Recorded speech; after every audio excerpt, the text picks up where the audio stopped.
Hello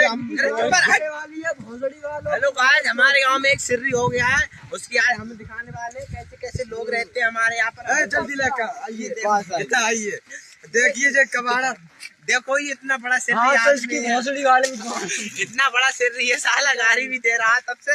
और देखो क्या क्या कबाड़ा इकट्ठा कर लिया है, इसकी शक्ल देखो।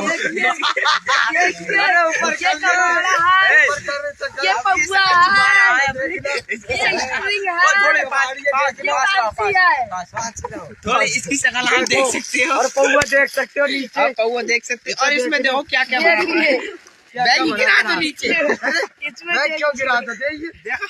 ये बैग है, ये बैग, इसका इतना बैग है जो देखिए कितना कबाड़ा ये बीन के लाया है। ये दो पुरुष से दांत मांझता है, दांत मांझता है ये वाले। और इसके बाद बाहर बजाने वाला हूँ, इसलिए ठिकाने पा रही है आज धीरे धीरे करके। ठीक है भाई, बाय।